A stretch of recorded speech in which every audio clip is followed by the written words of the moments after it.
Hello everyone, ঢ্যাঁড়সের আজকে আমি একটা একদমই নতুন ধরনের আর খুবই মজার টেস্টি রেসিপি নিয়ে চলে এসেছি। একদম আলাদাভাবে কিভাবে আপনারা ঢ্যাঁড়স রান্না করবেন সেই রেসিপিটাই। আশা করছি অন্যান্য দিনের ভিডিওর মতো আপনাদের এই ভিডিওটাও খুবই ভালো লাগবে। সবার প্রথমে দেখুন এখানে নিয়ে নিয়েছি হচ্ছে আমি ঢ্যাঁড়স। এখানে আমি 500 গ্রাম মতো নিয়েছি। খুব ভালো করে পরিষ্কার করে আগে ধুয়ে নিয়েছি, দিয়ে তারপরে কিন্তু কেটেছি। অবশ্যই ঢ্যাঁড়সটা ধুয়ে জল ঝরিয়ে রাখবেন। এর সাথে দেখুন বন্ধুরা, এবার আমি কেটে নিয়েছি হচ্ছে পেঁয়াজ। এখানে ঠিক পেঁয়াজগুলো এরকম 4 টুকরো করে কেটে নিয়েছি। মিডিয়াম সাইজের এখানে 3টে পেঁয়াজ নিয়েছি। আর পেঁয়াজের ওপরের অংশগুলোকে আমি রেখে দিয়েছি সেগুলো পেস্ট করব বলে। চলুন তাহলে একটা মশলা তৈরি করে নিই। একটা মিক্সিং জার নিয়ে নিলাম। এখানে দিয়ে দিচ্ছি হচ্ছে 4 থেকে 5 কোয়া মতো রসুন। আর এর সাথে দিয়ে দেবো হচ্ছে 4 থেকে 5টা কাঁচা লঙ্কা। আর যেই পেঁয়াজগুলো ওপরের অংশ রেখেছিলাম সেই পেঁয়াজগুলো এখানে কেটে আমি দিয়ে দিচ্ছি। তো এবার এটাকে জল না দিয়ে একদম হালকা দরদরা পেস্ট করতে হবে। আধ ভাঙা কিন্তু পেস্ট করে নিতে হবে। এখানে দেখুন পেস্ট আমাদের একদম রেডি হয়ে গেছে। এবার এটাকে বাটির মধ্যে ঢেলে আলাদা রেখে দিচ্ছি। তো এখানে মশলাটা সাইডে রেখে সরাসরি নেক্সট প্রসেসে চলে গেলাম। এখানে একটা কড়াই গরম করে নিলাম, দিয়ে দিলাম কিছুটা পরিমাণ তেল। তেলের পরিমাণটা অবশ্যই আপনারা কম বেশি আপনাদের পরিমাণ অবশ্যই দিতে পারবেন।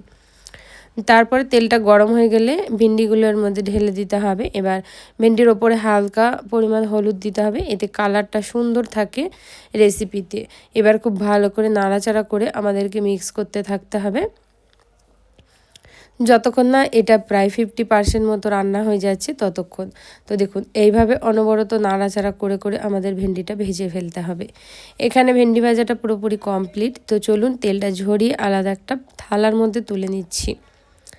তো এখানে আমি আলাদা একটা থালাতে তুলে ফেললাম ভেন্ডিগুলো। এবার ভেন্ডিটা তোলা হয়ে গেলে যা তেল বাঁচবে তার মধ্যেই কিন্তু যে পেঁয়াজগুলো কেটে রেখেছিলাম সেগুলোকেও আধ ভাজা করে ভাজতে হবে। গ্যাসের ফ্লেমটা অবশ্যই হাই ফ্লেমে রাখবে, এতে পেঁয়াজের ক্রাঞ্চিনেসটা বজায় থাকবে আর পেঁয়াজ একদমই নরম পড়ে যাবে না, খুবই ভালো ভাজা হবে। তো হাই ফ্লেমে 1 থেকে 2 মিনিট মতো এরকম করে চালিয়ে চালিয়ে আমাদেরকে পেঁয়াজটাকে ভেজে ফেলতে হবে। সুন্দর করে পেঁয়াজটাও ভাজা হয়ে গেল। এবার পেঁয়াজটাকেও আমি তুলে নিচ্ছি। তুলে নেওয়ার পরে ওই কড়াইয়ের মধ্যে এবার আমাদের দিয়ে দিতে হবে হচ্ছে তেল। তো এখানে কিছুটা পরিমাণ আবার তেল দেবো। তেলটা যখন আবার খুব ভালো করে গরম হয়ে যাবে তখন এর মধ্যে আমাদের দিতে হবে 1 চামচ মতো জিরে আর দিতে হবে 2টো শুকনো লঙ্কা। এই দুটোকে দিয়ে একটু খুব ভালো করে প্রথমে ভেজে নিতে হবে। তারপরে এর মধ্যে দিয়ে দেবো হচ্ছে আমি হিং। এখানে 1/2 চামচ মতো হিং আমি দিয়ে দিচ্ছি।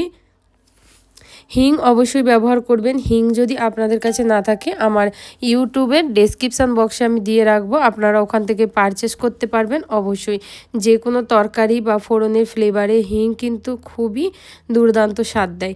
তাই এর আগের অনেক ভিডিওতেই আপুরা অনেক কমেন্ট করেছিলেন যে হিং মানে কি।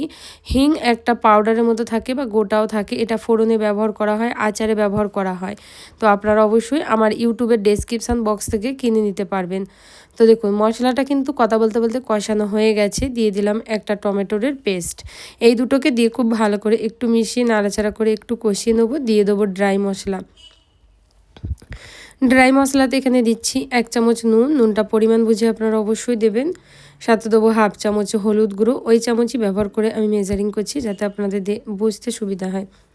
1 চামচ মতো কাশ্মীরি লাল লঙ্কার গুঁড়ো দিচ্ছি। সাথে দেবো 1/2 চামচের থেকে সামান্য একটু বেশি ধনিয়া গুঁড়ো। আর এর মেন ইনগ্রিডিয়েন্টস এখানে দিচ্ছি আমচুর পাউডার। এখানে 1/2 চামচ মতো আমচুর পাউডার আমি দিয়ে দিচ্ছি। এগুলোকে দিয়ে খুব ভালো করে মিশিয়ে এবার আমাদের কষাতে থাকতে হবে। ভালো করে কষাতে হবে। যখন মশলাটা একটু ড্রাই হয়ে যাবে তখন সামান্য একটু জল দিয়ে এটাকে আবার ভালো করে কষাবেন। কোনো রকম যাতে কাঁচা গন্ধ না পাওয়া যায় টমেটোর বা পেঁয়াজ রসুনের, তাহলে কিন্তু অতটা ভালো লাগে না। একটু মশলাটা হালকা কষিয়ে নেবেন, তাহলে দেখবেন খুবই দুর্দান্ত লাগে খেতে। যারা ঢ্যাঁড়স খাওয়া পছন্দ করে না তারাও কিন্তু এই রেসিপিটা পেলে চেটেপুটে খেয়ে ফেলবে। তো এবার দেখুন খুব ভালো করে আমি মিশিয়ে দিচ্ছি, সুন্দর করে জল দিলাম, আবার একটু দিয়ে কষাচ্ছি। খুব ভালো করে কষিয়ে নেবো। এবার যখন মশলাটা আবার ড্রাই হয়ে যাবে ঠিক এরকম কড়াইয়ের গা ছেড়ে দেবে তখন এখানে আমি জল ব্যবহার করব বেশি করে। এখানে গ্রেভির জন্য জল দিচ্ছি। খুব বেশি কিন্তু রেসিপিটাই গ্রেভি হয় না, একদম শুকনো মাখো মাখো হয়। তাই অবশ্যই আপনারা কিন্তু এখানে খুব বেশি জল দেবেন না।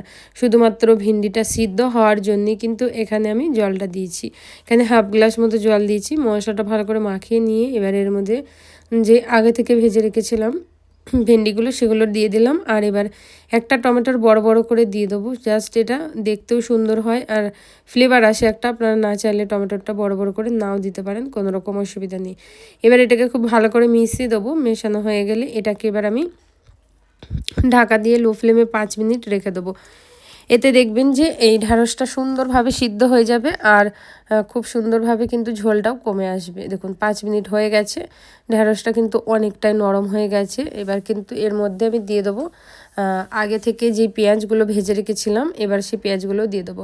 খুব বেশি হাই ফ্লেমে রাখবেন না, লো মিডিয়ামে রাখবেন, এতে কিন্তু খুব সুন্দর সিদ্ধও হবে আবার জলটাও কমে যাবে। সেই পেঁয়াজগুলো দিয়ে দেবো। এবার পেঁয়াজটা দিয়ে ভালো করে নাড়িয়ে চাড়িয়ে মিক্স করে এখানে আমি আরও 3 থেকে 4 মিনিট মতো লো ফ্লেমে ঢেকে রাখবো। ঢেকে রাখলেই দেখবেন তারপর ঢ্যাঁড়সটা কতটা সুন্দর একটা সুগন্ধ দেয়। এই রেসিপিটা অবশ্যই তৈরি করবেন আপনারা একবার, এই গরমে দেখবেন রেসিপিটা খেতে খুবই মজার লাগে। এখন নতুন নতুন ঢ্যাঁড়স বাজারে ওঠে আর খেতে খুবই সুন্দর লাগে। লাস্টে দিয়ে দিলাম হালকা করে গরম মশলা গুঁড়ো, দিয়ে খুব ভালো করে মিশিয়ে দেবো। মিশিয়ে দিয়ে এবার ঢেকে রাখবো আমি। তো প্রথমে 5 মিনিট, তারপরে 4 মিনিট ঢেকে রাখলেই কিন্তু এই রেসিপিটা একদম তৈরি হয়ে যায়। তো দেখুন এখানে কিন্তু আমাদের একদমই হয়ে গেছে ঢ্যাঁড়সরা রেডি। ওপর থেকে হালকা ধনিয়া পাতা ছড়িয়ে গরম গরম ভাত, রুটি, পরোটা সব কিছুর সাথে সার্ভ করবেন। ভিডিওটা ভালো লাগলে অবশ্যই বন্ধুরা আপনারা লাইক, কমেন্ট, শেয়ার, আমার ইউটিউব চ্যানেলটা সাবস্ক্রাইব করবেন। ফেসবুক পেজটা অবশ্যই ফলো করতে ভুলবেন না। ইউটিউবে কিন্তু বন্ধুরা ভিউজ প্রচুর কমে গেছে, আপনারা প্লিজ সাপোর্ট করবেন আর পাশে থাকবেন। আমার ভিডিওগুলো একটু বেশি বেশি বন্ধু বান্ধবের মধ্যে শেয়ার করে দেবেন। পুরো ভিডিওটা দেখার জন্য